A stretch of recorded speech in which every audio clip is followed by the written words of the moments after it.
Okay. So sector వారిగా ఏ sector లో ఇప్పుడు కొనాలి, ఏ సెక్టార్ అవాయిడ్ చేయాలి? సో నేను banking and BFSI private banking అందులో పర్టికులర్ గా అండ్ ఎన్బిఎఫ్సిస్ వీటి మీదుగా కానీ ప్రైవేట్ బ్యాంక్స్ పెరిగాయా లాస్ట్ వీక్? పెద్దగా లేదు. సో బేసిక్ గా మనకి మార్కెట్ పడ్డప్పుడు అవి పడకుండా ఆపాయి చాలా మటుకు. సో సహజంగా ఏవైతే ఎక్కువగా బీటన్ అప్ అయ్యాయో లాస్ట్ 10-15 రోజుల్లో వాటిలో కొంతవరకు రికవరీ వచ్చింది. So private bank segment immediate గా పరిగెట్టాల్సిన అవసరం ఏం లేదు. సో ఎప్పుడైనా సరే అవి నిదానంగానే పరిగెట్టడం మొదలు పెడతాయి.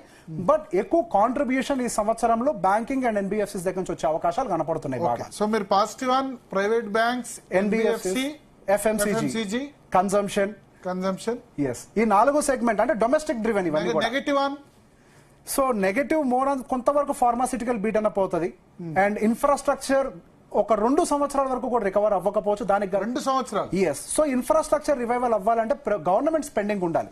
సో గవర్నమెంట్ స్పెండింగ్ లేకుండా ఇన్ఫ్రాస్ట్రక్చర్ రియాలిటీ బూస్ట్ అవడం అనేది, డిఫెన్స్ లాంటివన్నీ బూస్ట్ అవడం సహజంగా జరగవు. సో డిఫెన్స్ స్టాక్స్ చాలా హై వాల్యుయేషన్ తీసుకెళ్లిపోయారు, ఇప్పుడు వదిలేశారు. Yes yes.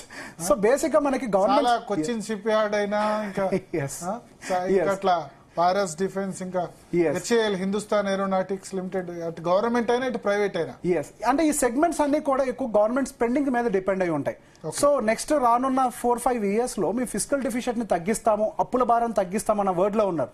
అది క్లియర్ గా చెప్తోంది. అంటే మేము స్పెండింగ్ పెట్టము అంటే అది ఇన్ఫ్రాస్ట్రక్చర్, రియాలిటీ అండ్ డిఫెన్స్ వీటన్నిటిపై కొంత ఇంపాక్ట్ ఎక్కువగా పడే అవకాశాలు ఉన్నాయి.